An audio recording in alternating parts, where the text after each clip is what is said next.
we're trying to make decisions to save the world, and governments are trying to make these decisions with maps that are a few to many years out of date. My guest today is Steve Brumby, who currently runs a company called the Impact Observatory. He was also one of the co-founders and CTO of Descartes Labs, one of the first companies, at least to my knowledge, to really blend machine learning, satellite images, and Silicon Valley together, applying it to forecasting crop yields mostly for Wall Street. Descartes Labs was acquired by a private equity fund in 2022, reportedly for much less than what it was worth just a few years prior. That story was one of the first times I'd personally heard about Steve. This is a development I was following along in real time. Even if Steve had left a few years prior to these events, it's one of the things I wanted to talk to him about. Though as I dug more, I realized how starting companies was just a portion of what Steve has worked on. I like to joke I've had a .edu email, a .gov, a .org, and a .com. In true style to these Minds Behind Maps episode, we go into his background, starting in Melbourne to working at the Los Alamos Research Lab, bringing some of the early deep learning and large-scale computing ideas together onto satellite imagery, the frustration that he felt from these research institutes for quick innovations, to his time at the National Geographic, and now, once again, a founder at Impact Observatory. Before we get started with the interview, I want to thank today's sponsor, which is OpenCage. If you work with addresses and location data, chances are you're going to need a geocoder. Geocoding is the act of translating coordinates, so think latitude and longitude, that are created by smartphones and tracking devices into human understandable places, like street names and place names, or the other way around. So OpenCage provides a geocoding API, which is built on top of open data sources, one of them being OpenStreetMap. This allows them to provide their geocoding API at a pretty low cost, as well as having pretty loose licensing terms compared to proprietary platforms. So you can do things like store the data as long as you want, display it on any map, and use it publicly or behind a firewall. So if it's built on top of open data sources, you may be wondering, why wouldn't you be able to do it yourself? Well, you can totally make your own geocoder, but what OpenCage provides is just a simple API that works and that is reliable. Basically, they take care of all the maintenance. For example, OpenStreetMap alone gets edited 4 to 5 million times a day. On top of that, OpenCage provides information like local time zones, what currency people use, and which phone code is used. Because OpenCage is based around open data, that means their pricing is also pretty affordable. And they have a pretty generous free trial that I encourage you to go take a look, especially if you're just playing around or are doing a personal project. Finally, which is pretty close to my heart, they've been long supporters of the open source community and just geospatial community as a whole. So if this sounds interesting, you can go to the link in the description to see more about them. I don't know if you know, but I actually like starting all these conversations the same way. I like asking people how they would describe themselves. So I'm curious, how would you describe yourself? I always saw myself as a scientist first and foremost. But then over the course of my career, as I stepped up to leading my own team and then taking responsibility for keeping that team funded and doing cool stuff, I realized that I was a sort of entrepreneurial scientist that sometimes caused friction with my other science colleagues when I was back at the academic labs. But nowadays, I think I've found my niche. I am a startup entrepreneur who also happens to be a scientist. What led you to go towards entrepreneurship and not just stay in the science?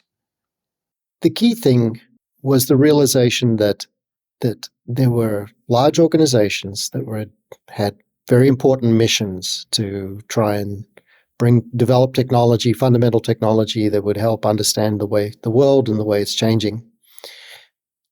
But those large organizations, they have the resources to do the R&D, but they don't always have the resources and the right sort of mindset and capability to take those ideas all the way from the research lab into the real world and to get them actually adopted for use. And at some point, rather than sit around waiting for some other group to do that, I realized that in the United States, the if you have a technology that you think has impact for people, the right way to do it is to take the risk, bet on yourself, and try and follow the entrepreneurial path of actually bringing the technology to market. Was there a specific moment or a specific case where you realized that? Because it feels like the way you're talking about it, that it doesn't feel like you just woke up one day and you were like, well, hang on a minute, there's this R&D, but we're not implementing it. Like, it feels like maybe something happened there. Yeah. So there were several, to use the language of storytelling for a second, there were sort of several inciting incidents that brought me to decide to take a big risk and walk away from my sort of traditional academic career that was doing well. I was at I'm originally from Melbourne, Australia. I grew up wanting to be a space scientist. I got my PhD at the University of Melbourne, and then won a postdoc position at Los Alamos National Lab in Los Alamos, New Mexico. It's and it's one of the big U.S. Department of Energy national labs. So I was super happy to get to Los Alamos because I get to work on space projects. We were doing space-based astronomy, so there's certain wavelengths of light that are eaten by the atmosphere. So if you want to look at the soft ultraviolet light coming from space, you need to put your telescope above the atmosphere on a telescope. So I was recruited by Los Alamos to work on space-based astronomy, doing sort of exotic astronomy stuff from space. I also was fortunate to have the opportunity to start to work on planetary exploration missions, so robotic explorers to other planets. These were sort of orbiter and flyby missions rather than lander missions. So I was sort of doing all that stuff, enjoying myself, and then there was a gigantic catastrophic wildfire that burned down the national forest that surrounds Los Alamos National Lab and almost burned down the lab, which is a multi-billion-dollar installation. Almost burned down the town of Los Alamos that's next to the lab. I myself was a refugee, had to evacuate, and had only what I could carry in my car for a couple of weeks. I got to experience. I was a refugee, dependent on people help me for a couple of weeks there, and then when they let us back into town, I was involved in the emergency response sort of analysis of satellite imagery of the Earth to try and understand the extent of this wildfire that had burned a 50-mile area and a square mile area, and which is larger than the District of Columbia. So it's larger than the sort of area that Washington, D.C. is part of. And it was like it had burned so intensely that it had actually destroyed the seed bank in the soil itself. It was the largest, most intense wildfire in the history of New Mexico in 2000. And in that event, that was the inciting incident that made me switch from astronomy and astrophysics and planetary exploration to looking at the Earth from space. Over the next few years, because of the work I did demonstrating how you could use early AI-powered systems to help with the automate and speed up the analysis of a disaster zone. Sort of fortunately, unfortunately, there were a growing number of natural and human-caused disasters over the next 10 years where I was always the one that volunteered to work on these disaster response things. And so I, worked on wildfires. I worked on understanding the damage to the Gulf Coast after Hurricane Katrina. I worked on Hurricane Sandy in New York City, where a hurricane flooded the city. Worked on a bunch of these things, and here's where we get to the frustration of working in a large organization. There was always money. There was always actually quite a bit of money to help after a disaster had happened. And there was relatively little money to sort of do pre-analysis of likely disaster areas to make it easier to respond to the disaster by sort of doing analysis ahead of time. And it struck me that this was backwards. It was silly.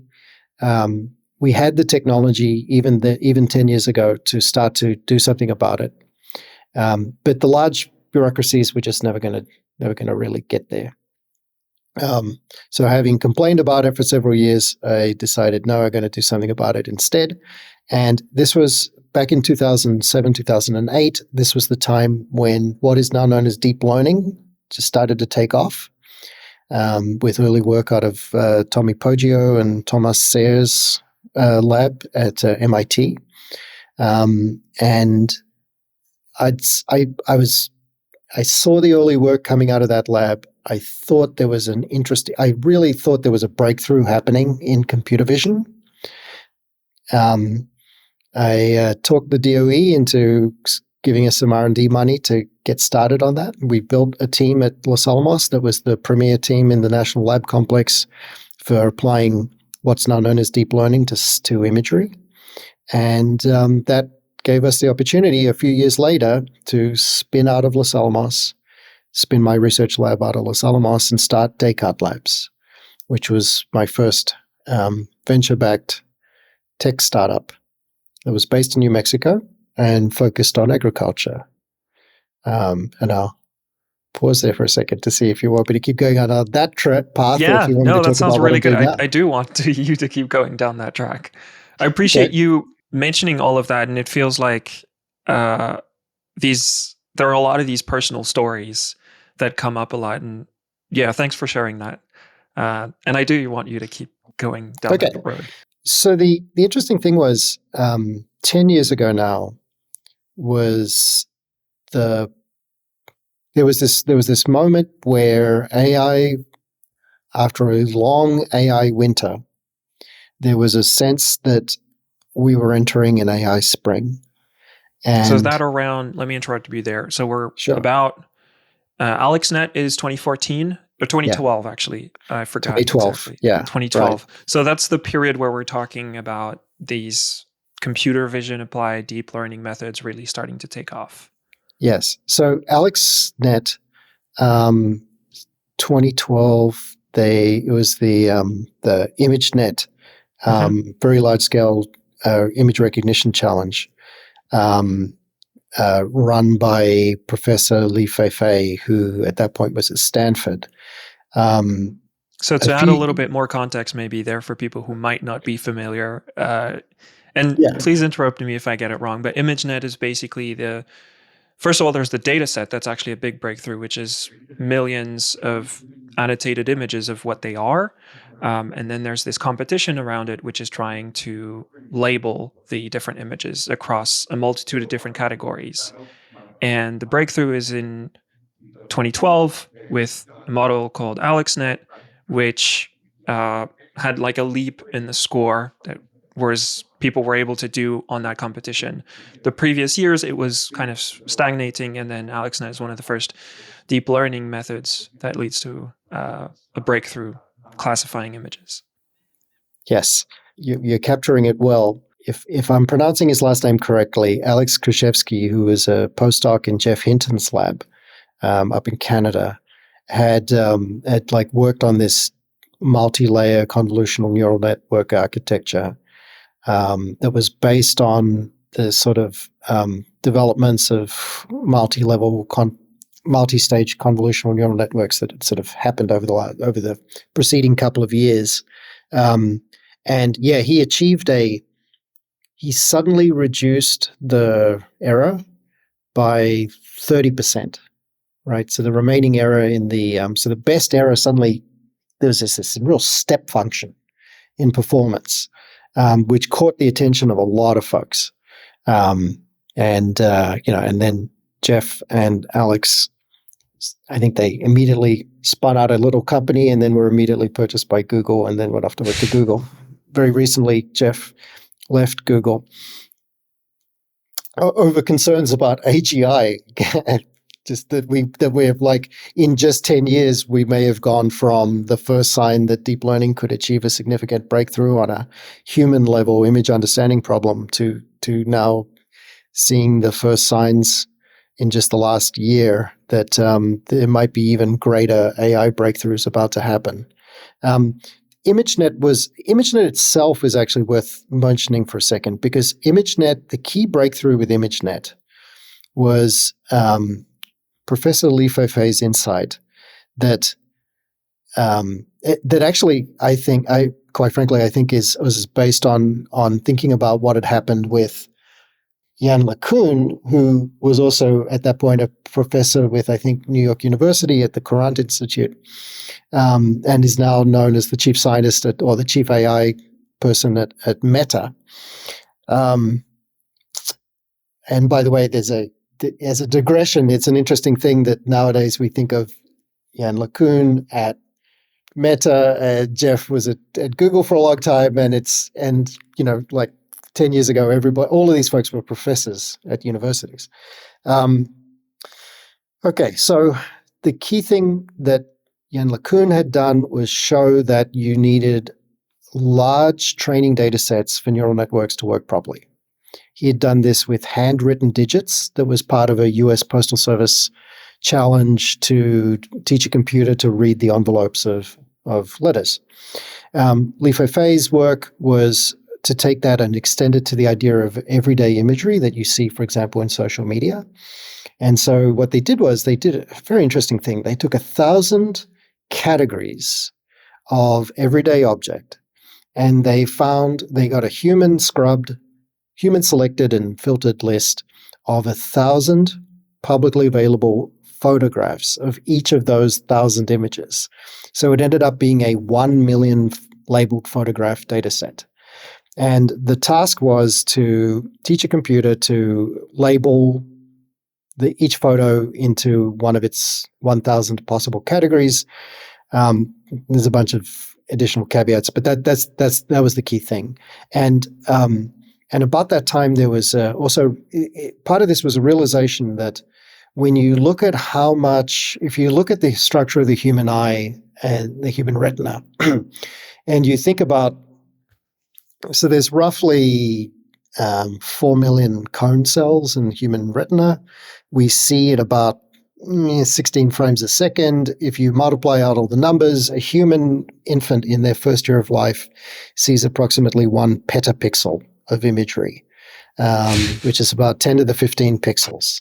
And Hans Moravec, who was a professor of robotics at Carnegie Mellon University, had a very interesting paper where he pointed out that one of the reasons neural networks and other computer systems hadn't worked as expected yet was that we were training these systems on data sets that were many orders of magnitude smaller than the amount of data a human sees in their first year.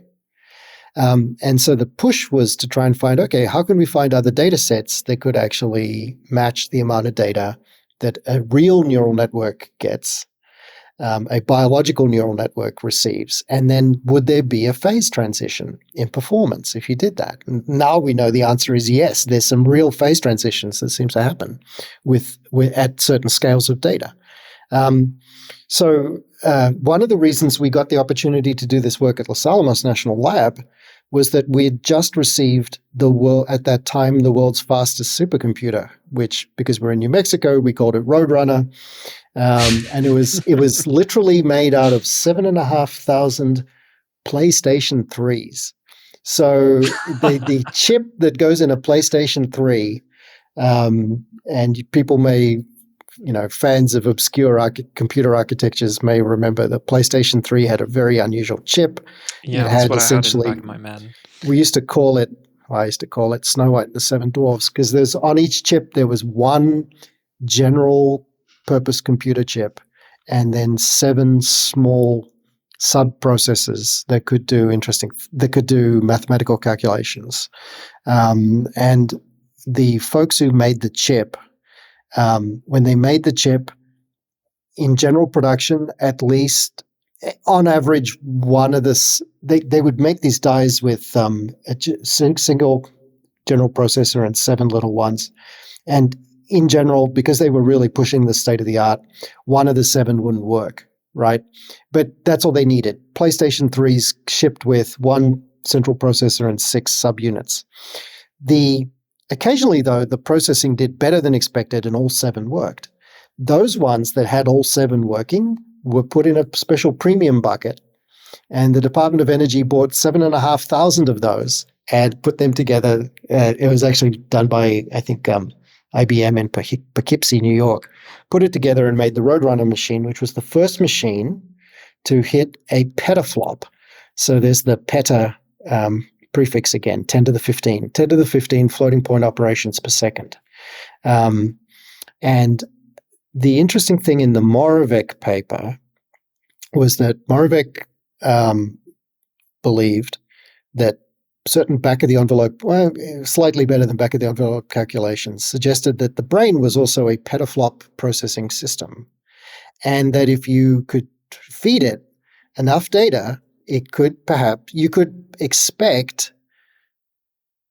potentially have human-level AI in a neural network running on a machine that's basically a petaflop of performance. In 2014, we suddenly had a machine with a petaflop performance. It was a gigantic gold-plated supercomputer at Los Alamos National Lab, and it was the first of its kind. And so I leveraged that to argue that we should get some research money to try and see if we could do some AI things with it. Moravec's paper said that he expected petaflop-type computers to be available to the general public by about 2020. And he's been right. And actually, nowadays, you can buy NVIDIA machines that are very close to a petaflop as a commercial thing that only cost a few $1,000s. Whereas back in 2012, a petaflop machine cost $100 million. So anyway, so we had a chance to do this. I'd seen what Li Feifei had done and thought that there was an opportunity to apply this at scale to large amounts of imagery, and also to start to apply it to satellite imagery. And so that led to the opportunity to start Descartes Labs. Descartes Labs was focused on we ended up focusing it, and I was the founding CTO of Descartes. We focused Descartes on a sub-problem of general mapping, which is to map agriculture. So people might be – there are 2 standard national mapping products in the United States that represent gold standard products. They're the best in the world, essentially. One is the U.S. Geological Survey National Land Cover Dataset, USGS NLCD. The most recent NLCD map for the United States is 2019, though the 2021 map should come out very soon. And by the time this airs, it may have actually just come out, hopefully. It's a 30-meter product based on US Landsat satellite imagery. It's made using some sort of remote sensing science algorithms rather really than AI algorithms. And it produces a general land use line cover map of the United States. The second product that's also made by the US that's basically unique in the world is called the Cropland Data Layer, CDL. It's made by US Department of Agriculture, and the USDA CDL is a pixel-by-pixel map of all the agriculture being grown in the United States. And so you can see field by field what the algorithm thinks is being grown. Is it corn? Is it soybean? Is it wheat? There's actually almost, I think, over 100 crops that are in the Cropscape, in the Cropland Data Layer CDL, which is available via the Cropscape platform, developed by George Mason University and run by USDA. The one thing about the crop map of the United States is that it's actually produced after the growing season is complete. So even though the satellite images are collected during the course of a year, Landsat takes a picture every approximately 2 weeks, and it covers the whole world. every 2 weeks. The USDA only produces this map at the end of the growing season. And knowing how they did it, all their work had been published because it's US government funded R&D. At Descartes Labs, we realized that, hang on, we could actually do this during the year itself and try and beat the USDA to know things about US agriculture that USDA hadn't published yet. So at Descartes Labs, we took up that challenge, and in the first year of the company, we succeeded in actually beating the USDA to forecast the US corn yield for the US several months before harvest. When that story came out in Bloomberg, we had the weird experience of seeing the corn market move based on the number that Bloomberg published from us. And that was really interesting because we got to work with Cargill had announced later a partnership with Descartes Labs. So this little tiny company in New Mexico using AI and satellite imagery was suddenly influencing Cargill and corn markets around the world, which was really exciting. After a couple of years at Descartes, Descartes really, I think a lot of people listening to this may know these not so fun facts that it is very hard to start a small business. It is very hard to the entrepreneurial path is not for the faint of heart. It is a hard path. Most startups fail. Descartes had this early success, and the investors and my business partner at the time really wanted to stay focused on commodity agriculture. Like, if you've managed to figure out something that much of a breakthrough, why do anything else? I wanted to do more. I've always been interested in a range of things. So after a few years at Descartes, I actually was fortunate enough to get bought up by my partners and headed to Washington, D.C. And so then now just a few years ago, 5 years ago, 6 years ago, moved to D.C. I was recruited by National Geographic Society to found an environmental monitoring lab at the Society, which is based in downtown DC. We were facing some really pressing issues of the accumulating effects of climate change, unsustainable resource usage, and unsustainable human development, population growth, and impacts on biodiversity that really producing a pretty grim story for the world if we don't do things about it. So I was glad to have the chance to work at National Geographic. I really loved my time at National Geographic. Built up a new team, made some really good friends with my colleagues at National Geographic, and then a few years ago, almost 3 years ago now, we saw another opportunity, and we had developed new tech, and we spun out and started my current startup called Impact Observatory. I like the depth at which you went through all of this. This is really good. This is great. I really love this. I do have a few follow-up questions. Please. Because you kind of glossed over your work at National Geographic. I don't know what structure National Geographic is. Is it like a private company? Because you mentioned that you wanted to go towards, the entrepreneur track. And I was wondering how Nat Geo, like what brought you to Nat Geo? Because that feels like it's a very different turn from being a founder. Yeah. So after being in the sort of cutthroat world of startups for a while, especially venture-backed startups, where right. Venture is, if you take venture money, you need to show a profit, and probably a pretty big profit, and pretty quick. So after a few years of that, and at the point where I left Descartes was doing really, really well, and we were on a great trajectory. I left Descartes, and actually I wanted to get back to something that was closer to the sort of mission stuff that I'd done at Los Alamos. But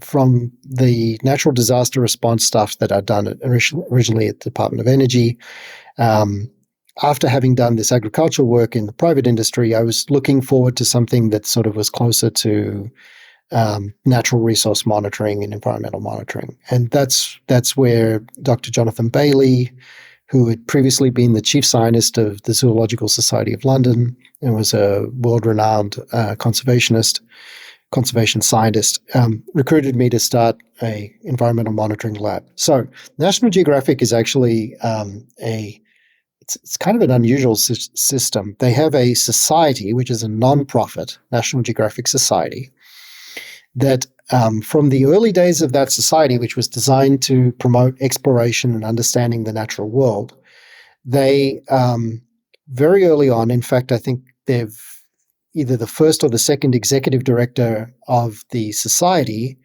was a scientist entrepreneur, Alexander Graham Bell, the inventor of the telephone, who had the idea of a subscription model for the society.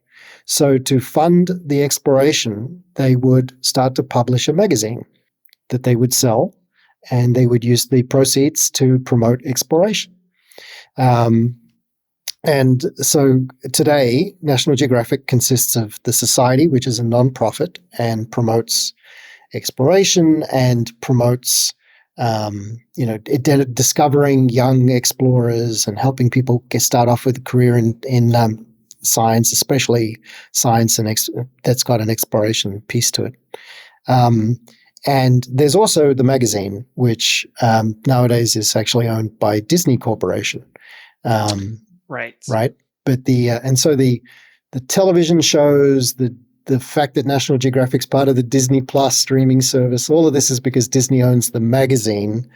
But the brand of National Geographic is actually licensed by this non-profit society that makes a good chunk of its money from the licensing deal for the magazine.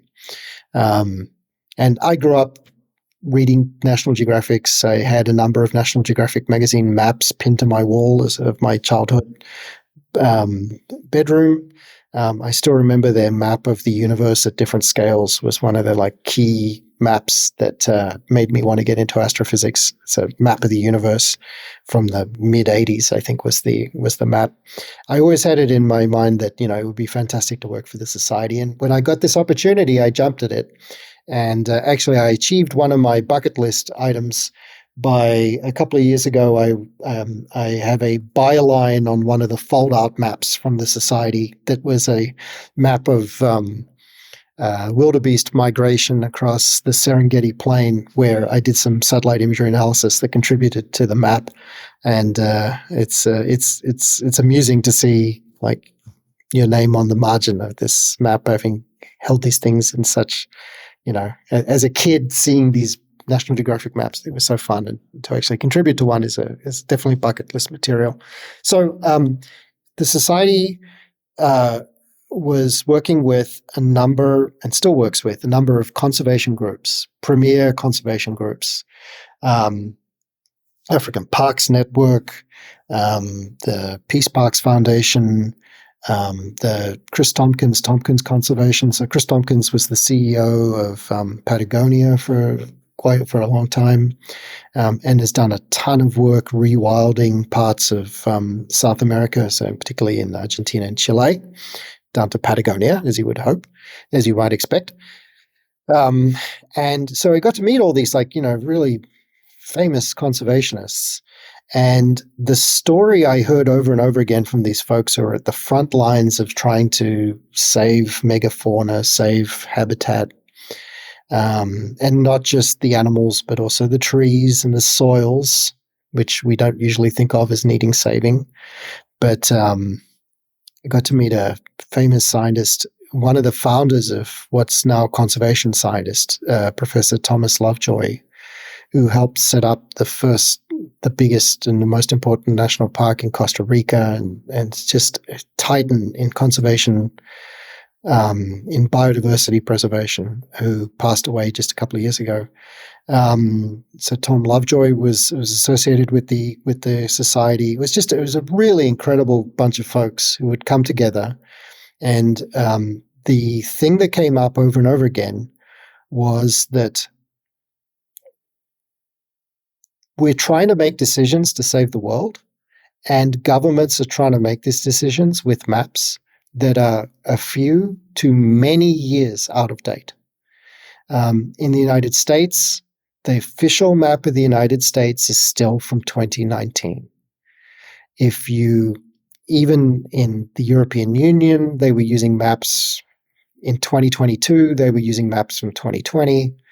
In Canada and Australia, in every country you can think of, they were using maps that were years out of date. Most of these maps are only updated occasionally. And as soon as you get out of the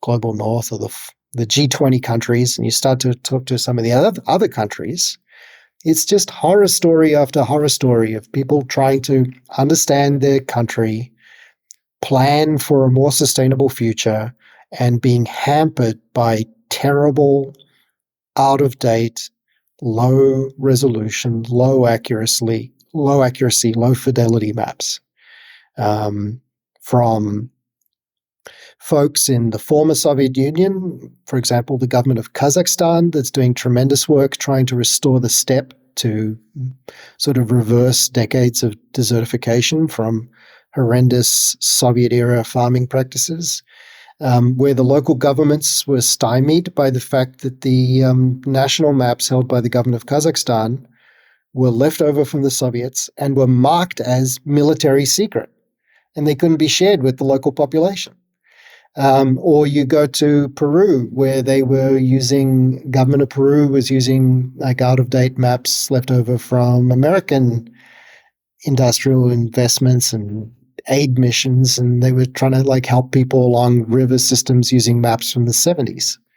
And then some countries in Africa that didn't have an official map at all. So we started to realize that there was a real need to make a general map. So not a map of a very specific thing. At Descartes, the focus was making specific maps.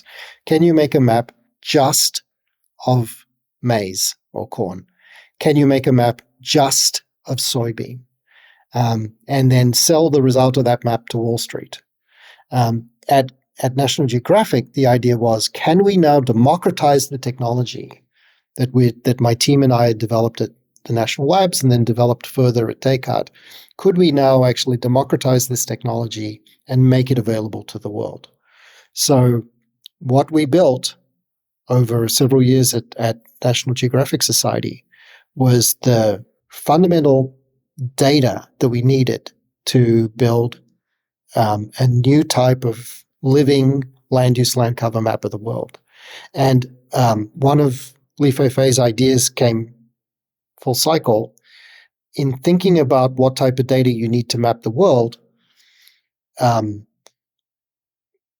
ImageNet was based on the idea of 1,000 categories with 1,000 exemplar images per category. When you look at the Earth from space, it's enormous. When you're trying to look at it at, say, 10-meter resolution, which is the best available public satellite data from the European Union Copernicus constellation, the Sentinel satellites, you probably need lots of hand-labeled pixels to do that work, to let the computer succeed, to enable it to succeed. And at that time, now 5 years ago, the largest data set that had been done of human-labeled satellite imagery, there was a data set by the government of China that was funded by the government of China out of the university, I think it's the University of Tsinghua, Peng Gong and colleagues, that was used in the creation of the Chinese 30-meter global land use land cover map called GlobeLand 30, which was the first Landsat global map. The Europeans had a data set called Big EarthNet. Both of those data sets had about 300,000 to 500,000 labeled pixels. So 300 to 500,000 pixels that a human had to mark up. Okay. While I was at National Geographic, I was thinking about how much data do we need to really train a neural network to work. And I figured out that you don't need 500,000 pixels. You probably need 100 million pixels. And if you're going to need 100 million pixels, you don't want to do 100 million pixels and find out you actually needed 200 million pixels. So let's be silly and let's actually try and get to 1 billion human-labeled pixels. So while we were at National Geographic, we actually used the Society's Explorer network to recruit human photo interpretation experts, and then used them to train a crowd that was able to produce the world's largest training data set for satellite imagery that ended up being well over 1 billion human-labeled pixels. And at that time, when we'd finished that and we realized that this data set was looking really good, that's the moment where I decided it was time that again, a large organization like National Geographic Society is fantastic at what it does. It's not the right way to do tech development. And so we took a huge risk. We left, again, for the second time in my life, I walked away from a very cushy position in an excellent organization. And we raised some investment capital, and we started Impact Observatory, which is my current company. And we licensed the dataset that we developed at National Geographic, and we used it 2 years ago now to produce the world's first fully automated 10-meter resolution land use line cover map of the world. I have 2 questions from there, and many others to follow. The first one is, you said Nat Geo and these big organizations are not the place to have these tech developments. Why not? And then the second question is, you said you raised some capital and you started a new company. When you were talking about Descartes Labs earlier, you were kind of what felt like a warning call of raising VC money, because if you do that, you need to make a lot more money. And so I wanted to ask if it was the same thing. So those are, 2 pretty different, separate questions. Yeah. Feel free to take them wherever you want. Sure. So let me answer them in order. So over the course of my career, I've worked for academia, I've worked for government labs, I've worked for Wall Street, and I've worked for startups, and I've worked for NGOs. So I like to joke I've had a .edu email, a .gov, a .org, and a .com. So I've had all the suffixes. And what I've learned from that work is that no one organization is really the right organization to do every piece of the puzzle. You need teams to do things. And the large organizations like the .govs and the .orgs, they have the science expertise, but a lot of times they can't get out of their own way when it comes to technology development. There's just, when we were at Los Alamos National Lab, we used to joke, when we started Descartes after leaving Los Alamos, we used to joke that our experience of doing tech at our own little .com, that the work we'd done at Los Alamos before had been resistance training, that you'd been pushing against the bureaucracy so much to do every little thing. And now all of a sudden, it's, you're much freer to use the latest technology, to use all the stuff that's available in cloud. There's reasons why the large organizations have all these rules. Los Alamos in particular has most all of its rules are there for a purpose. There's huge security implications if they make a screw up. So there's reasons for those rules to be there. But when you're doing unclassified work, you're doing something like trying to map corn across the United States. You don't need those rules, and that all that bureaucracy that goes with those rules is just holding you back. And when you don't have gigantic procurement bureaucracies, you can buy things much quicker, and you can make, as an entrepreneur, you can make decisions about, I need this thing. Here's my credit card. Go do it, and not wait for 10 levels of management to sign off on something. I really like my time at Los Alamos. I don't want to make fun of it, but I will just give 2 little quick anecdotes that were like reasons why I had to get out of Los Alamos. One was that when we were using that giant gold-plated supercomputer Roadrunner, there was one large organization at the lab that was responsible for the hardware. There was a separate large organization for the compute hardware. There was a second large organization that was responsible for the data storage. And there was a third large organization that was responsible for the network connection between the data storage and the compute. And you had to like coordinate approvals and super admin access to all three to be able to move stuff around to get your job done. And it was just so cumbersome, and just doesn't work at the speed at which we sometimes need to work. So at the NGOs, like National Geographic Society, which is one of the 5 big environmental NGOs in the world, the issue there is they can't afford the salaries that you can get if you're in the tech world. So unless you pick up an odd person like myself who'd just come out of a successful tour of duty in tech, it's hard to get people to work at the NGOs. It's a type of charity to do that. And there's tons of people who are not motivated by money who work at the NGOs, but that in itself is also a type of privilege. To feel that you are, it is enormous signifier of privilege that you can work at a lot of the NGOs, because you're basically saying, no, I don't need the money. I'm going to go work in Washington, D.C., which is a notoriously expensive city to live. And I don't care if my salary is lower than if I was in a tech job, because, I can afford it. And it's incredible to work there. It's an amazing experience, but it also just excludes people who are really talented, but they need that salary because they know that they could get that salary somewhere else. So I guess that's a meandering answer to the question, but the basic thing is that at a tech company, at a tech startup, you have all the tools of being able to offer people market or close to market salaries plus equity and attract the top talent in an organization that is also structured so that if you succeed, you can make money and everybody can benefit financially as well as achieve impact. Which if National Geographic Society suddenly made a ton of money, if the society itself suddenly made a ton of money from some technology, that would threaten their nonprofit status, which so they're not going to do that. And if a national lab suddenly makes a ton of money off a commercial discovery, that's also not the purpose of the thing, and they have to commercialize it.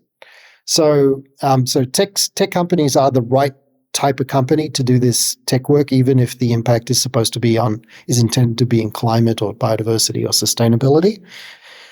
But tech companies can only really do this if they can build relationships with really good partners in NGOs and in governments to help guide them.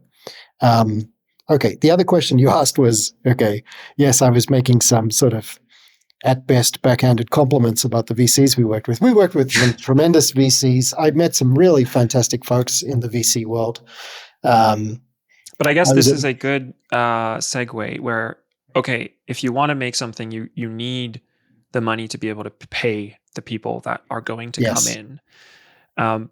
But on the other hand of that, it seems like you've seen what raising a lot of money can also, there's a cost to raising that money. Yes. And so I think that brings that question of, what did you decide to do for Impact Observatory? Yeah. Maybe more importantly, why? Yeah. So what I decided to do for Impact Observatory was, especially at the earliest, riskiest stage of the company, to actually raise our money from what are known as impact investors. So rather than going to venture capitalists where you have to show them how there's a path to unicorn status, essentially, to get some money from the VCs, and where pretty quickly their venture capitalists are very good at one way or another ending up with a lot of say over what the company focuses on and what the company does.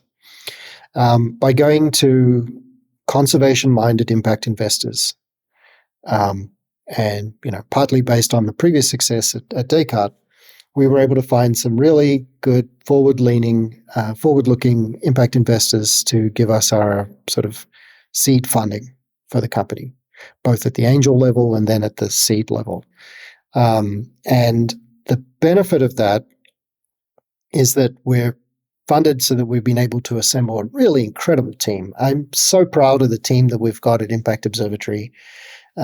Just some really tremendous folks. And I'll brag for a second that we have like half the company are female STEM scientists, engineers, scientists doing really world-leading work. And I'm just so proud of the team that we've got. My co-founder, Sam Hyde, she used to be at the Office of Science and Technology Policy. Under the OSTP, there's a thing called the U.S. Global Climate Change Research Program, USGCRP.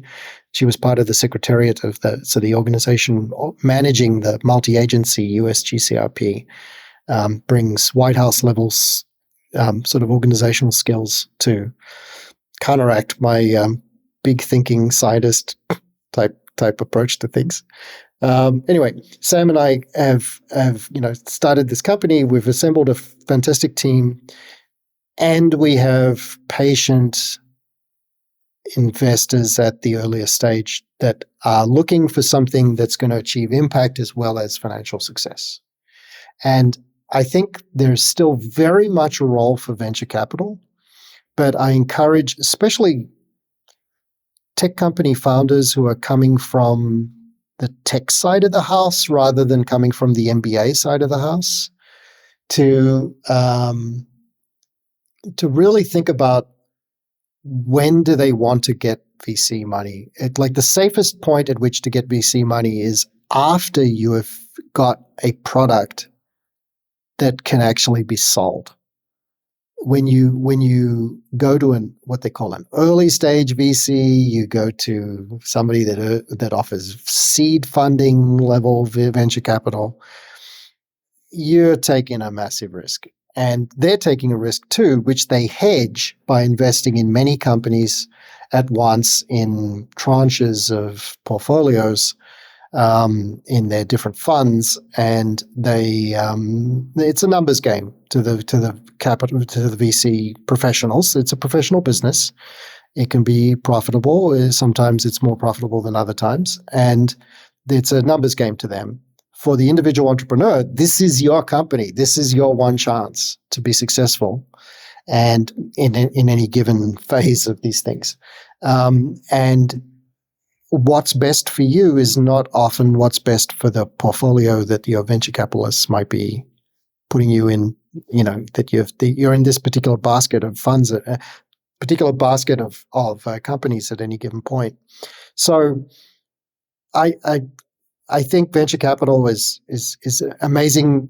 Is an amazing thing. It's amazingly enabling if you use it properly. If you call on it at the right time, when you can really show that you're going to hit your performance indicators and things that the venture capitalists are going to be looking for. But until that point, while it's riskier, if you can find money from an angel, if you can find money from an impact investor, that's the better way to do it, in my opinion. And we're testing that idea with Impact Observatory. Could you dive a little bit deeper maybe into what the difference is with an impact investor? So angel investing, the way I understand it, is an individual usually, which, previous founder or someone who has a lot of money, and you convince them to give you some of their money, but it's not the way a VC is, which is investing someone else's money, basically. So the relationship is a little bit different. I'm not familiar with impact investors, and I'd like to understand that a little bit more, in how is that different from VC, apart from the name? Because it's still people who are giving you that money at this very early stage where it is also quite risky. Yeah, it's still risky. So in some ways, impact investors tend to be folks who are actually just, sometimes the other joke name for them is archangels. They're very large angels.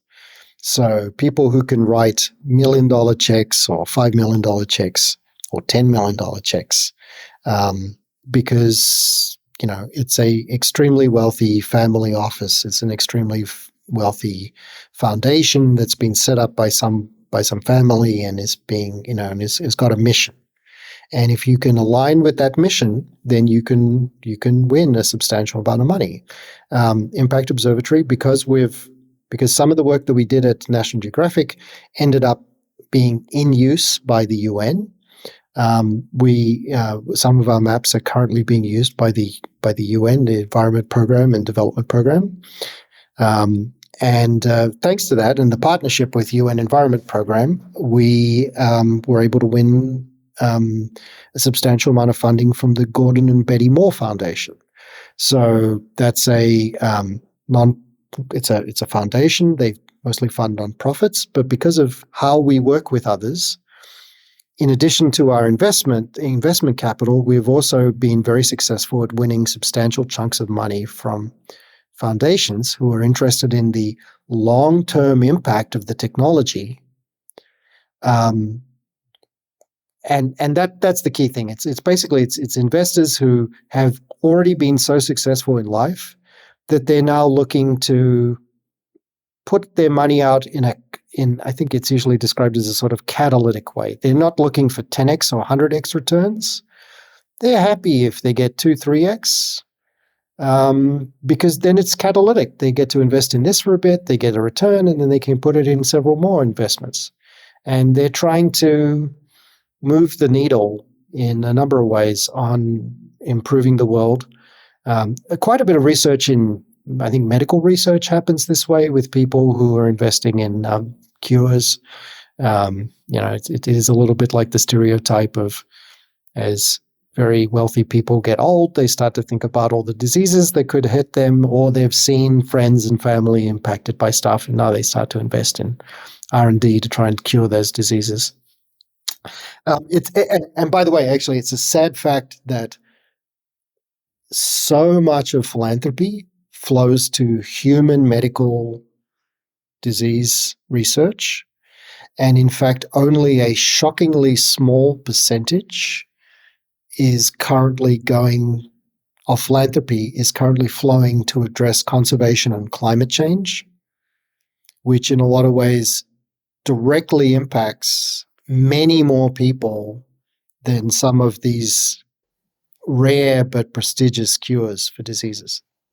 So if I were to summarize this, and please let me know if I get this wrong, is VC is returns on a few years and you expect 10, 100x what you put in. The goal is to make as much money as possible. And so investing in very risky things, spreading that risk over multiple different investments. And what you've been talking about, these impact investors, is people for whom making as much money isn't the goal. So they're happier with longer time frame, less returns, so 2, 3x, something like that, because money isn't the primary goal. Yes. Okay. And that's a select group if you can find them. Yeah, I was going to say, but the counter argument to that is that it's people who probably have, as you mentioned, set ideas on what they want to invest in. I think VC, if you can convince that this makes 100x, it doesn't really matter what it is. Yes. Okay. That's true. And there's a limit to how far you can go with the impact investing. So yeah, this is like a super basic summary. I'm sure there's a lot more layers to it, but I feel like this helps me understand a lot more already what is behind these words and these names that we've been talking about. And I feel like that helps me understand how you might be able to then create a company and build a company based on the investment that you've taken. And there's interesting moments in the life cycle of a company where because the key thing is what's called product market fit. As a company, the goal of the company is to invent something that's going to generate money, which is typically a product. And if that product achieves product market fit, people in the market want that product and they start to buy it. And if the unit economics are such that the more of these you sell, the more money you make, then at that point, once it's essentially de-risked, you have something that people want. You know how much it costs you to make it. You know how much you can sell it for. You know how big a team you need to make this thing. Once you've got that worked out, then you've got everything you need to go to the VCs and get a good deal. And then as that works, then proceed up the chain of larger and larger investors that are looking for less and less risky investments with known behavior. So let's dive into Impact Observatory. What is the product market fit? What is the Impact Observatory making that people are buying, and what kind of a team does it take to make that? So Impact Observatory, we're a small tech company based in Washington, D.C., though we were started during the COVID pandemic. So we're actually from birth, we've been a hybrid organization where more than half the company is scattered around the United States working remotely. We make the world's most advanced AI-powered maps. So we are essentially making a map of the world that can be continuously updated and represents the highest resolution, most accurate map of the world. I can make claims like that because recently there was a independent peer-reviewed scientific publication that compared the Impact Observatory annual maps to a map produced by the European Space Agency and a map produced by Google. And our map was rated as the most accurate, which I'm happy to say. They're all pretty close to each other, but we were the most accurate. The thing we're making now, and that we actually released just a couple of weeks ago in collaboration with in concert with the Esri user community giant conference in San Diego that they have every year, is that we have produced now a type of map that looks very close to the U.S. National Land Cover Map, the US NLCD. Again, the US NLCD is a 30 meter per pixel map that's made once every 2 years and is just for the United States. And the most recent map is always a few years old, currently 2019. We now have a map that is essentially equivalent to the US NLCD. We can make it anywhere in the world. We make it in near real time, and we produce it at 10 meter resolution. So, and we, with our research and development, we're continuing to add additional categories to those general land use land cover map.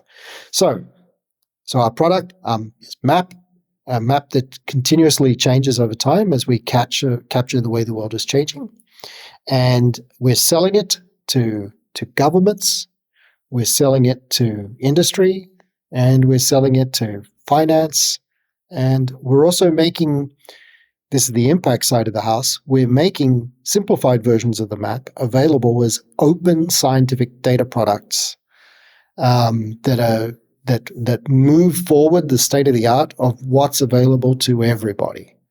And the open science data product version of our map, the annual maps, have been released on all the clouds. So they're released on Esri Living Atlas.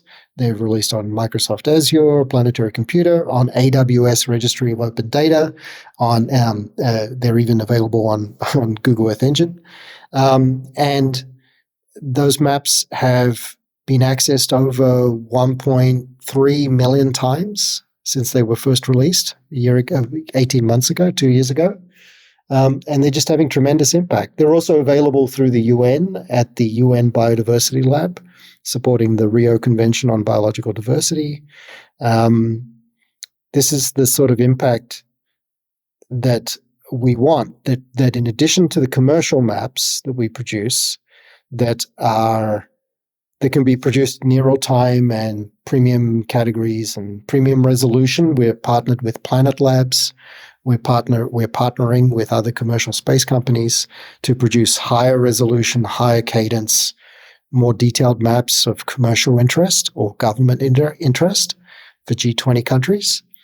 But for the rest of the world, we've produced accurate global land use land cover so that folks in Kazakhstan have a decent map, so that folks in Peru and in Uganda have a decent map that's comparable to the best map available to the United States. When we had a pre-interview, the way you put it to me just really stuck to me, which is making what people in the US take for granted available to everybody else.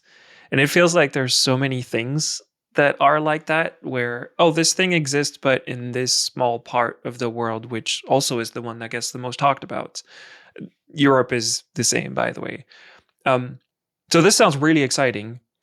The next thing is, who pays for that? So we mentioned the UN. That's a pretty big name. How does working with the UN work? Because we've mentioned these large, big organizations, and here you are. Now you're building a business that sells these maps to the UN. So I'm really curious to dive into that a little bit more. What is the nature of those partnerships? Maybe using the UN as an example, but if there are others, feel free to add it as well. Let me give the example of the US government. Okay. So now that we've started to produce these maps and can produce them anywhere in the world, we're starting to be asked to provide, to sell maps to the US government to help them in their work outside of the United States. So within the United States, the US has fantastic maps of itself. Outside of the United States, even the United States struggles sometimes to get enough and recent enough maps of some new place where some new disaster happens and they have to respond. Which, calling back to much earlier in our conversation, you might remember I expressed frustration that I'd be asked to work on an earthquake in Haiti or some huge famine event thing in Pakistan or somewhere. We're trying to help people, and all of a sudden we have to make a map of a new place that we haven't mapped before.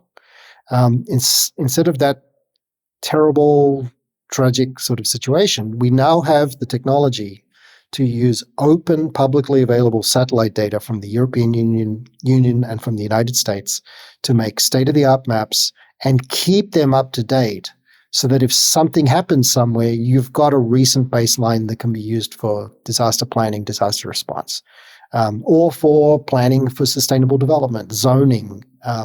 Just in the United States, we take it for granted that there's a master zoning map for any sort of development.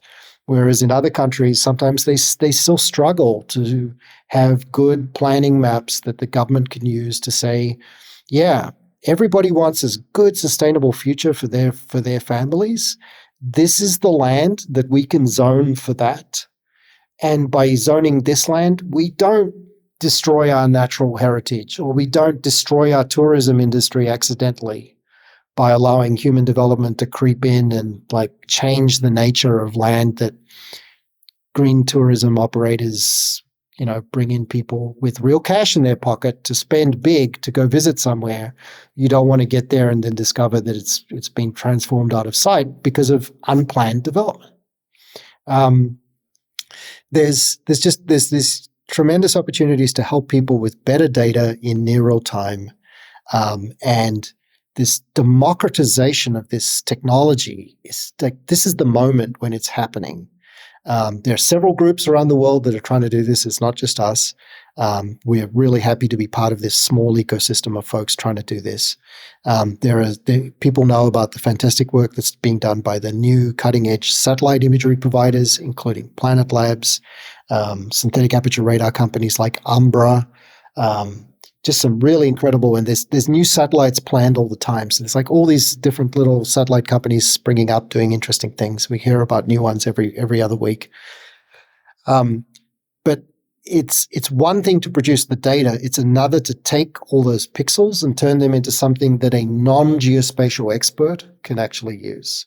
And in the United States, the US government takes it for granted that there are large organizations, large nationally funded institutions that have assembled teams of thousands of experts who can take satellite and aerial photos and turn it into maps that are of the right type and of the right quality that they can be used by civil engineers and epidemiology people and all the sorts of folks that need to use maps, conservation planning. And most of the world just doesn't have it. And similar to the case of what happened with landlines and smartphones, in the G20 countries, there was generations of tech development between landlines, phone lines, and internet into your mobile phone. But once that technology finally existed, the whole rest of the world could suddenly have mobile phone technology, right, and benefit from that. Something similar is happening with AI-powered mapping. Now, to the question of how do you fund these things and how does that work with working as a small company, working with funders? I am originally from Australia. I like to joke that I've watched Errol Flynn movies too many times. And I particularly like Errol Flynn's movie about Robin Hood. And the thing that I like in Robin Hood is the idea that you can, well, this time it's going to be selling to the rich so that you can then give to the poor. I don't really think that's what Robin Hood does. Yeah. It's not But quite I'll what allow Robin Hood some does. literary Poetic license so that I avoid becoming an outlaw. So Impact Observatory is disruptive, but we're not an outlaw. Anyway, so what we've done at Impact Observatory is that we produce maps that are high accuracy, high spatial resolution, high cadence that we can sell to G20 country governments. So to the world's richest country governments, to the world's Fortune 500 companies, to the leading banks and institutions on Wall Street. We can sell to them. And by sustaining ourselves by selling to them, we then have the resources we need to also produce these public good products that help everybody. And actually, the work that we're doing with the UN, the UN is a large organization. It has employs many people. It doesn't have a ton of money. So it has a lot of moral authority as the organization of all the world's countries, but it doesn't really have a lot of money. And so the way we work with the UN is that I prefer to sell our commercial grade maps to the G20 countries and then use some of that funding to support the work that we do with the UN, where that work is designed to support the UN helping country governments all around the world take advantage of this technology. Because even when you give a map, when you provide somebody a map, you need to make sure that the people who could use that map can use that map. Do they have the right training to use it? Do they have the right tools? Do they have the right support? Do they have a network of other country experts that they can also talk to share lessons learned and strategies about how to use these maps for planning and analyzing what's going on in their own countries? And the UN is a fantastic forum for that. The UN Biodiversity Lab is the system that we actually helped build for the UN. It's called unbiodiversitylab.org if people want to go to it. And you can see some of our maps there as every country in the world has got a dashboard showing basic facts about the country and how that country is changing over time. And the UN for us is a partner with which we work that helps distribute this data to country governments. And if the country government doesn't sometimes some country governments are not always excited to see the way their country is changing in real time. And maybe go to quite long lengths to make sure that maybe people don't fully understand what's going on in those countries all the time. If they have a problem with it, they can take it up with the UN because we're just a vendor. This also brings up this point that you were talking to me before we started recording about greenwashing. You mentioned that maps kind of are inherently a tool to prevent greenwashing. It seems like you had a few things in mind. I'd love to go there and hear your thoughts on that. Yeah, thank you. So I think one of the big concerns at the moment that's out there, and by the way, fun fact, there is a massive, at the moment, we're at the beginning of a massive intergenerational transfer of wealth, where older investors, just just natural course of things. There's a transfer of wealth happening from older generations to younger generations. And it's not always the case, but a lot of times the younger investors recognize the risk of human-induced climate change and global warming, see the changes that are happening to biodiversity, see the changes that are happening to human health from pollution and rising temperatures and increased natural disaster activity and storms, extreme storms. And they are looking for opportunities to put their investment funds to work in a way that is aligned with long-term good outcomes for their investments. And they're looking to identify companies that lots of companies are making claims about how they're trying to be more sustainable, how they're trying to not impact what's left of nature, but they're trying to source responsibly, get their ingredients from countries that are following international treaties about preserving forests and preserving biodiversity. And this is where that fact that most countries are using data that's way out of date. How can you trust those numbers? At the moment, it's all based on basically self-reported statistics that people have to just trust that these companies are doing the right thing. And this leads to a lot of, I think, very understandable cynicism in younger generations and in younger investors, that there's an awful lot of greenwashing going on, where people can say that they're doing something to reduce their impact on the world, but who's really holding them accountable? And in the United States, if there's a mining disaster in West Virginia and a tailing pond collapses and floods a river valley and people die and a bunch of stuff is damaged, we take it for granted. Here's another one of these take it for granted things. We take it for granted that the EPA will detect that pollution event, and the people responsible will eventually bear financial burden for trying to restore the situation or contribute to fixing it. That the Federal Emergency Management Agency, FEMA, will again detect that event and be able to respond and do something about it. We just take that for granted. And in other parts of the world, something bad could happen, and it might be a long time before the word gets out. And country governments trying to respond to things, how do they even know that there's some major pollution thing happening until maybe it reaches crisis point? So one of the benefits that I see with the democratization of this technology that enables global scale, high cadence monitoring of anywhere in the world is that we can now achieve something that's the opposite of greenwashing. Instead of everybody having to trust people's own reporting and risk greenwashing all over the place, we can instead use technology to help establish which actors in the environment, in the economy, are provably green. Who are the people who are the organizations that are really meeting their sustainability commitments, who are really being mindful about their impact to the world and trying to manage that in a way that helps? And how can they show that so that the stakeholders, the governments, the investors, the financial organizations can reward them for actually being part of the solution?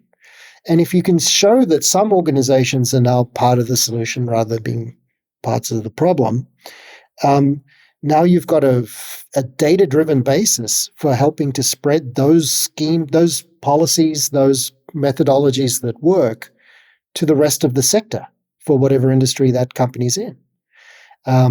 When a conservation group really figures out how to work with local communities to protect the environment, and there's tons of good cases of conservation groups working with indigenous communities and local peoples to basically pay people to not have to sell out their land to some forestry company or not have to sell out their land to some polluting industry. And if you can show that those impacts are happening, there's tons of cases where not just world governments, but also indigenous communities can show how their indigenous controlled land is being preserved more intactly than the surrounding land that's no longer under indigenous control. There's just tons of opportunity to help the folks who are trying to save the world, give them the data they need to show that they're doing what they say they're doing, spread the techniques that work, and allow investors, philanthropists, country governments that want to invest in success to find those success cases to invest in. I might be playing devil's advocate a little bit, but isn't that just moving the trust into a private company? In this case, that would be you. But like from an outside perspective, isn't that moving the problem a little bit? Okay. So it would be if we were now claiming to be the arbiters of what's true or not. But one of the reasons, and this gets back to the point about it, that saving the world is going to be a team sport between all the different types of organization. We're a private company. I think we're an impact-driven company, and I think we're an unusual sort of company. But still, lots of people are justifiably skeptical about any company with .com as a suffix. So you don't need to believe us. When we do our open science impact work, we have a publication in a scientifically peer-reviewed journal. We provide the validation data so that anybody can check the accuracy that we're claiming. And then we provide the data to the UN, for example, the way we provide our annual global maps to the UN Biodiversity Lab. And then we let the UN be the gold stamp of approval and be the one that actually compares what people are saying to what they can see. And again, I mentioned that there's several groups like ours who are sort of working on similar data sets. Even better protection for the world is when an organization like the UN does something that happens similar to climate change, climate forecast work, where people don't trust any one single computer model, but they actually do an ensemble over all the predictions. The UN, similar large-scale NGOs can act as independent watchdogs, averaging over all the different results to identify what the closest we can to truth. So I do want to go into the validation a little bit, because one of the complicated natures of doing something that's worldwide is, well, the world's pretty damn complicated. And so what might be even a tree or a river in one part of the world is actually very different in another. So what are some of the validation work that you've been working on that can sort of make sure that the quality is the same, or at least tends to be the same around the world? So from the beginning with at the work we did at National Geographic Society, we recognized this issue with we didn't just want another map that works well in Europe and the US and works questionably anywhere else. And so we were really rigorous about making sure that we selected training sites and validation sites for the model that were distributed across all the world's continents, across all the world's ecosystems. And we use actually a thing called an eco-region, which is an area of similar ecological properties. There's something like 1,000 of these about 1,000 of these ecoregions around the world. And so we statistically sampled from all of these ecoregions in a way that we could sort of constrain our error bars. Because we're a bunch of ex-scientists, and so we know we take error bars seriously.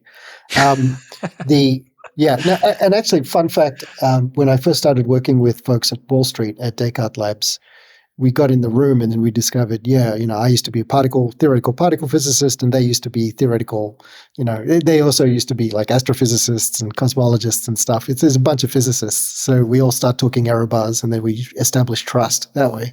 I think uncertainty is a thing that doesn't get talked about as much in a lot of these products as well. Yeah. It's uncertainty cannot be avoided. It can be bounded. And real projects will be open about their actual errors. People who just glibly describe what they're doing and show a couple of anecdotes and then hope that you'll trust them, that's not good enough. Okay, so what we've done is, the quick version is that we have set up hundreds of locations around the world where we do validation. And tens of thousands of places where we train the model from. And the only way that really gets better over time is to use what we've done, the methodology of what we've done, which has been published in a paper that appeared in Nature Scientific Data, to establish just a framework for how you can try and validate, and then encourage other organizations to bring additional validation data to the table. And if people are following a similar methodology, then all the teams around the world can benefit from a growing body of validation data.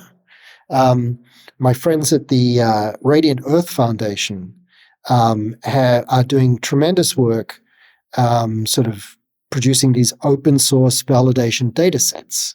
And there are a number of academic groups and things all around the world who are also trying to contribute. And I think the more the international community and the research community can establish standards for how to develop and share validation data, the better everybody is. And actually, we've been working with our colleagues at US Geological Survey, where the USGS has a certain standard for how we do the validation, how they do the validation. Sorry, forgetting that I'm no longer at DOE. How they do the work at USGS to validate the national map. That methodology is a thing that could be shared, and every country could produce a certain amount of validation data for themselves, and they could use that to help choose between available public and commercial data products to help them identify those that best suit their needs. And I think there's the full complexity of all the different types of forest, all the different types of wetland in Australia and in the UK and in America. Sometimes people sort of make a very old-fashioned, vaguely racist joke about how Alaskan indigenous folks have many different words for snow. Eskimos have lots of words for snow is a very old-fashioned, now very suspect expression. The funny thing is, when you look at it, there's actually, I suspect the Norwegians have even more words for snow. They have at least as many words for snow as the Inuit. And the UK has so many different words for swamp, for different types of swamp, that they don't usually culturally notice that they actually have like 10 different words for the same sort of linear mixture of grassland, hills, and water, whether it's a bog or a heath or a moor and all sorts of other things. So there's a lot of complexity, and the solution to the complexity is to recruit local experts to help contribute to the global validation datasets and to the creation of land use land cover taxonomies that the public and commercial sector can then try to respond to and produce maps that match those needs. I want to dive into the uncertainty a little bit more. Is there, if I buy a map from the Impact Observatory right now, is there some uncertainty that is tied to it? Like, is that an attribute? Right. So we have estimated our errors, and we have a peer-reviewed conference paper that describes the errors that we've seen. We've measured them. The global average accuracy is something like 85% accurate, which is comparable to any other, and is in fact superior to anybody else's accuracy at the moment. Part of the research that we're doing over the next, for the foreseeable future, is to continue to try and to further mitigate the errors region by region and try and report regional-based statistics. And there's been a number of papers recently where folks have taken the different global land use land cover maps, and they've said, there was one paper looking at Syria. There was another paper. Papers looking at different ecoregions and saying, hey, what's the situation here? What's the situation here? Maybe in this spot, this other map is slightly is preferred in this place or in this place, like region by region, you might find a preferable map. And you can do that when an academic group can publish some validation data that people can use to do a local comparison. It is like all the other, like the major public satellite imagery folks. When you get a satellite image from Landsat, when you get a satellite image from Sentinel, if you get one from, I think all of the reputable commercial satellite operators, you usually get a quality mask that goes with the satellite image that tells you pixel by pixel what's going on. At Impact Observatory, we do have the confidence information for every single pixel, and right. We have ways of being able to help estimate the quality of any given map. We've talked a little bit at first on how you started working on a lot of the early deep learning methods. A lot of it is matured for computer vision over the past decade. And now we're seeing, there was a phase where transformers were this really big thing. And now we're at a point where we have these huge, large language models, generative AI. What are you keeping an eye on, and what are you excited about in the context of the work that you're doing? So in the context of large language models and transformer architectures and foundation models that are coming out now, there's two things that I think are very interesting. And this is now the absolute bleeding edge of where the research is at the moment. So this is stuff that I would say at the moment is pre-product. It's R&D. So at the moment, the two things where I think there's some really interesting work to be done. One is on the intersection of showing and telling. So there's the language models, which have now, in my opinion, like this, I'm having a certain amount of deja vu at the moment. When the first reports came out there was a series of results from MIT and then Bruno Olshausen lab at Berkeley, and then Krzyzewski's results out of Hinton's lab, where there was just this like sequence of results that showed that something interesting was happening in computer vision. The results that are happening in the language space are just amazing. Right. I know some of my colleagues in academia would argue that, maybe a year ago there was argument that the large language models were maybe just stochastic parrots was the term that went around quite a bit. I have a good friend who's a professor who's really, she's way more qualified on this topic than I am, Professor Melanie Mitchell at Portland State University. She's amazing. She just came out with some more articles about all the problems that still remain with large language models. There's issues with them, but when I use them, I've personally, all my entrepreneur spidey senses are tingling that there's a real breakthrough happening in language at the moment.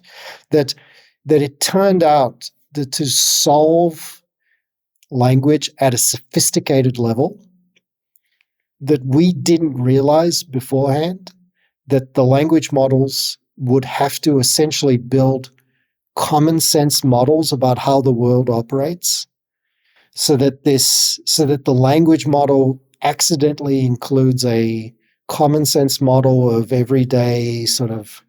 I actually think it's pre-Newtonian physics. It's actually like sort of Aristotelian physics. It's sort of the stuff you can get just by talking to people and talking to yourself about what do I think is going to happen if I drop something next to me, right? Aristotle knew things fall down. Aristotle knew that if you slide something across a table, it's going to slow down, right?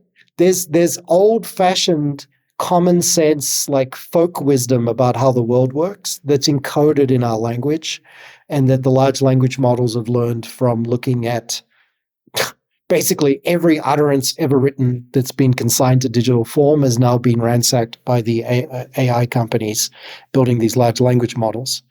And they're developing some really interesting properties. Now, I think that as that work is applied to understanding the world as seen from space or seen from the air, this is again an extremely rich data set that has not been parsed into the form, tokenized into the form where it really can be analyzed by the LLMs as yet. But give us a year and it'll be done. So I think if people trying to jump into this, good luck. It's a very active area at the moment, and there's some really interesting work going on at this intersection of how do you simultaneously analyze imagery and text about the imagery and feed one back to the other. Because the other thing that's also funny is just that, like, if I don't know how much you and your listeners have played with DALL-E and some of the other and Stable Diffusion and some of the other like image generators. It turns out that, like, we always used to joke that the computers were going to free up humans so that the humans can do poetry all day and do art all day, and the computers were just going to do our boring jobs. And it might be the case that the computers are actually really, really good at coming up with poetry and coming up with art that's like stunningly beautiful art. Based on just a few words of input and the fact that it's like looked at everything in every art museum ever made, and has somehow learned from that how to reproduce it. So I think there's just this incredible moment of I really feel that that we're at the edge of we are seeing the first sparks of general intelligence, artificial general intelligence. It's not here yet. It's not here yet. But we're close. We're closer than people think. And, okay, so the two things that I think are going to happen is, one is this intersection between image analysis and language. I think there's interesting stuff that's in the context of Earth observation where there's still lots of questions. And I think the other thing is that going back away from the LLMs to the underlying technology under the LLMs, which is the transformer technology and the attentional focus and the sequence prediction, I think there are some really interesting ideas in there about how that applies to maps. And I think within the year we'll see some very interesting breakthroughs as that reaches, as people crack what to do with that. I think that sounds like a nice place to start rounding things off. I like finishing by asking for a book and a podcast recommendation. And the main reason is books and podcasts are actually pretty hard to come across. It's actually starting to change now, but a lot of it is through word of mouth, and I feel like it's a good way to know a little bit more about people in a bit of a different angle. So yeah, if there's a book that you think is worth recommending for people to check out, and the same for a podcast, it doesn't have to be about anything that we talked about. Actually, it's usually more fun if it's not. Anything come to mind? Yeah, so for a podcast, I would actually recommend people might like to check out. There's a podcast called Prompt Pod, and it's in that space of people thinking about LLMs and transformers and the current wave of people trying to get in on prompt engineering. Like, how do we learn to speak to systems to get them to do what we would like them to do, right? And so that's going to be related to my book recommendation, which is there's an author who's still around. His name is Werner Vinge, Vinge, Werner Vinge, and he has a novella called True Names. That's a really interesting novella. So it looks like you haven't seen this one. You haven't read this Werner Vinge. No. So Werner Ving's True Names is really interesting because it's like it was written quite a while ago now, and it's set in a metaverse, and it's about the dawn of AGI. And Ving has written several books since then about AGI, but that first novella of his is really, really good. And one of the things about it that I really like, that I find is really interesting, is this idea of, and he's basically, here is riffing off Arthur C. Clarke's famous statement that any technology that's sufficiently advanced is indistinguishable from magic. That when you're in a metaverse, the way he anticipated in this True Names, that when you're in the metaverse, your avatar in the metaverse, the way they interact with the universe, the generated universe, it's seeming to converge to a lot of the sort of mythological descriptions of magic. In that, and just think about it with prompt engineering, you're sort of asking the computer system to imagine itself in a certain way and then answer your questions. And somehow the language model suddenly improves when you do that. Its relevancy improves. There's some really interesting, weird things going on at the moment, and you know, got to hand it to Hans Moravec when he thought that petaflop was the phase transition point. He might not have been wrong. It really feels like something weird has happened since petaflop became dime a dozen, and now, you know, this giant supercomputers are actually above exaflop at this point. So they're off 1,000,000 times more than the petaflop. I find, first of all, I think that's a beautiful way to tie the conversation together. But then I find that I keep coming back to how Googling is basically a skill, and it's the early version of knowing how to talk to ChatGPT. Because depending on Google's actually really good now, where you can just write a whole sentence and it will find what you want. But I feel like a decade ago, I remember, well, it's more than a decade ago, but like I remember in high school where they were like, don't write a question into Google, write keywords. And the better words you put in, the better the answers. And the more like sophisticated the words, the better sources you'll come up compared to if you use slang, for example. And I feel like what we're talking about of prompt engineering feels just like this, but pushed further, where Google is, you know, basically searching a database. It's a more evolved version of that. And then ChatGPT is more evolved version of Googling things. And I kind of wonder, the ultimate version of that is, you know, what we're doing right now. I'm asking you questions and answering them. And, you know, depending on the questions I ask, the conversation goes different places. And just thinking in terms of these tiers of, first you have a database and then you query it. Like SQL is just the basic version of doing that. And then conversation, like we just did here, kind of being the peak version of it. And how do all these things fit in together? I find that very interesting to think about. I think we'll look back. I already feel that when I look back at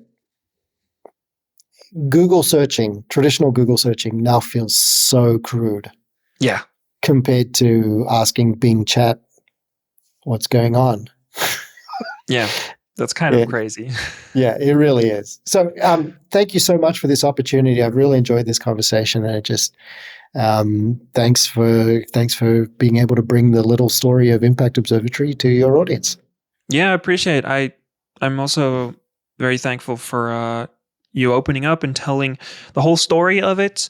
I'll put links to a lot of things we talked about in the show notes, of course. And thank you very much for spending some of your valuable time with me. Thanks so much, Max.